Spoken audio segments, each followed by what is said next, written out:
పుణ్యాత్ములు సుఖముగా శరీరమును ఎలా విడిచిపెడతారో చెప్పడం మొదలుపెట్టింది.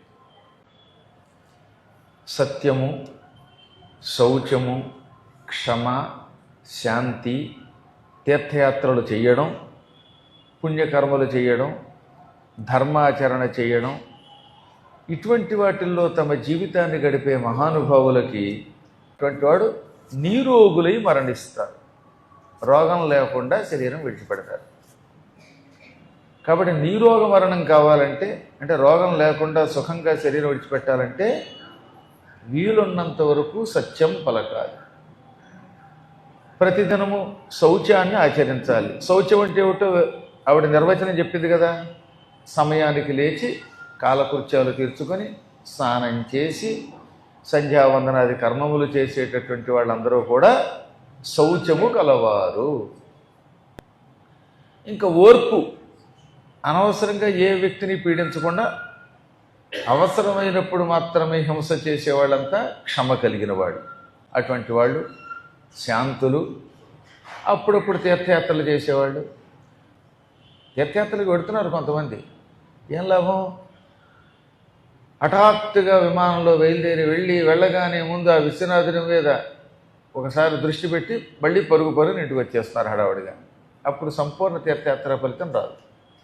ఫలితం వస్తుంది కానీ ఫలము పొందవలసినట్టుగా పొందడు.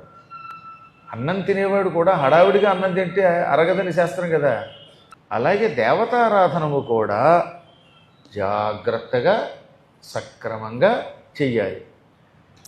వెళ్ళగానే కంగారు పడకుండా, ఇప్పుడు కాశీ వెళ్ళాము, డుంటి విఘ్నేశ్వర దర్శనం, దర్శనానంతరం అప్పుడు అన్నపూర్ణ దర్శనం, ఆ తర్వాత లోపలికి వెళ్ళి విశ్వనాథ దర్శనం, దండపాణిని చూడటం, విశాలాక్షిని చూడటం, ఇవన్నీ ఒక క్రమ పద్ధతిలో తొందరపడకుండా చేస్తే అప్పుడు సంపూర్ణముగా క్షేత్ర ఫలాన్ని పొందుతాం.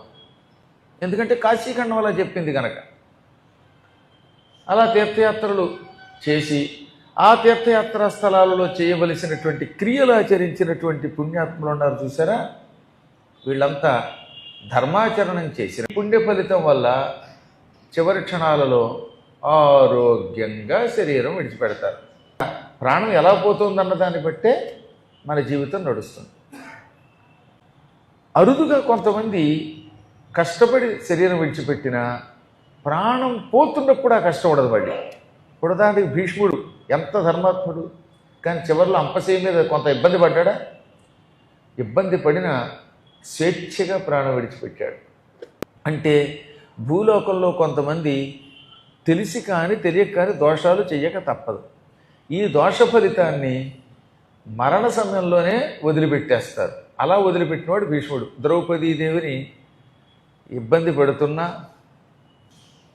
ద్రౌపదీదేవి వస్త్రాపహరణం జరుగుతూ ఉంటే నోరు మూసుకు కూర్చున్న పాపం భీష్ముడు కూడా అంపశరీరం మీద అనుభవించాడు. కానీ వసువుగా మారాడు. ప్రాణం పోతున్నప్పుడు భగవద్ దర్శనం అయ్యింది ఆయనకి. ఇది అదృష్టం. కృష్ణుని ఎదురుగుండా పెట్టుకుని ప్రాణం విడిచిపెట్టాడుగా.